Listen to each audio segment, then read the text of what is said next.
Yes, we're currently scoring. It's a reboot of Mama's Family, right? Yeah. We're just really under. Mama's Family's on the side. That's our main gig. On the side, we're doing Almost Human for Fox, J.J. Abrams and Bad Robot, and it's great. It's an amazing show. It's a real challenge doing all the music every week. We take a long time to make our albums. Yeah. Just the two of us. We just, we can take a long time. We have our own studio, and we do take that time. So this is like, I think, it's just amazing. It's a whole different way of, looking at what you do and how precious you are about things and how you want to make things right, but you can't focus over, you can't indulge on little side things and getting, everything perfect. But you do get to the point where the clock is ticking and you have basically, about a week or 9 days to do each episode, and you have to just get it done. And then when you get a few of those behind you, you get a little confidence. And the people over there at, Joel Wyman and the crew at Bad Robot are just awesome. So it's a lot of fun for sure.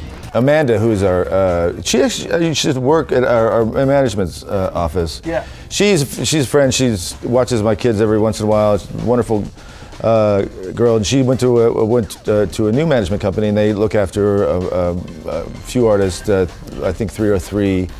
And a couple other artists, but they looked after Dia, and she just happened to be in town, and she said, "You guys would really like working with her. She's lovely. I know you guys are lovely. Just want to bring her over." And so she came over. She had a sort of skeleton track of what's there now, and just was awesome. As soon as she said, drop the F-bomb like 3 lines in, and we were like, yes! Like, she's like cute, and she has that voice, and then she can swear. For the video for Over It, we didn't want to, the lyrics are obviously about a relationship, but we didn't want to do like a typical relationship video. Yeah, so it was, all I wanted to see, there's a moment in the song where it's just like, and all the synths going and the drums are going, and I just wanted to see in slow motion.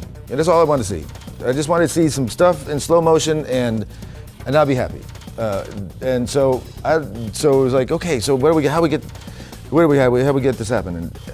Okay. So there's gonna be baking competition. Sure. The girls are gonna start fighting. That sounds good. I can hear. I see it. I see cake flying. No slow motion in that section. I wanted slow motion. We got slow motion. I know you did slow motion, but it was like, that's like, it was like, you doesn't follow the plot of the. I'm like, dude, just throw some slow motion in there. It doesn't make no sense. Ken was a great judge on that. Slow motion hot girl fight. That was basically. How do we get that in the video? We had worked on this film, this regeneration. It's like a documentary done a year and a half, 2 years ago, through the good people at Hyundai. They sponsored it. And it was a great director, Amir Barlev, basically following 5 producers as they sort of dive into genres that they may or may not be familiar with, and then put them in situations where they have limited amount of days to record and work on these songs. And one of the artists was Leann Rimes, and in the film she sings this really beautiful.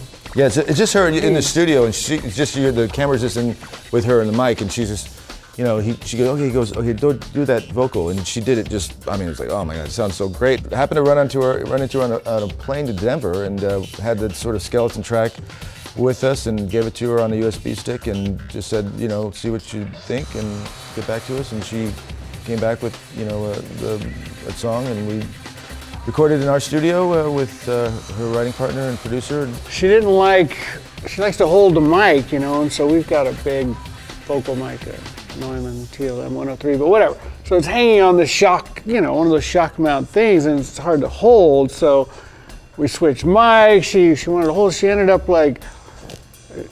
When she held the mic, she didn't have a screen to stop the pops, so she ended up using her sports bra over the mic. That was a sports bra, wasn't it? Sports bra? Yeah, it was a sports bra, yeah.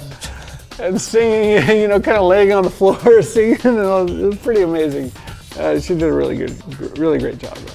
The 90s EDM is the next big thing. I think there wasn't enough North American acts that had records out and were touring. I think it was all based on European acts and Moby and us, So but now there's so much support, and I think people just people can get the music they want now. They're not so, there's not so many star makers like MTV and all the big radio chains. It's not so much like people can get whatever music they want now. So I think music that doesn't really fit into a specific genre or box has a much better chance now to make it now. The cyst was benign, and it wasn't. They just the doctor, fine doctors over at USC.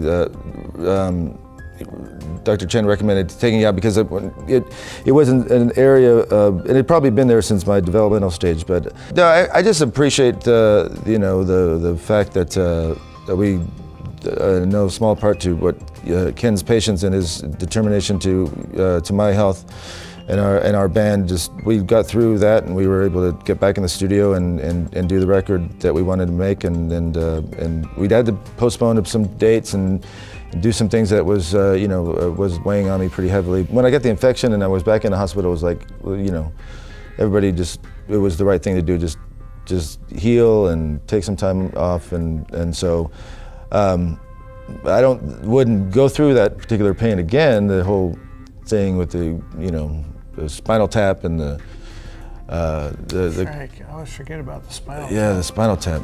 That's some crazy stuff there. But after getting better and having appreciation for my health and just not having to see my kids show up and visit me at the hospital, it's definitely if I can tell you anything, stay out of the hospital. Just stay out. If you have to go, just get out as soon as you can. I think the Grammys was a big night for electronic music. I think it's great that Daft Punk won. I mean, shoot, God, they've been around as long as we have. Huh? You still almost got in a fight with one of them backstage, and one of them doesn't like to speak English. Where was that at? That was backstage, underground at the Mayan. Yeah. We played a show with them in 1997, the week of the release of our record. It was at the CMJ Music Festival in New York, and there was a Nancy Berry party later that night that everybody, I was like, oh dude, because we were playing after Daft Punk, and I'm like, oh yeah, I can't wait to, see your show, and at some point it came out, oh no, I'm going to the party. It was oh okay. Because you won't be seeing our show. But that's cool. We'll see you at the party later. And then we were at the party later with the Nancy Berry party, and they were there, and they seemed like they speak English that night. They're down to earth. They're like a different earth.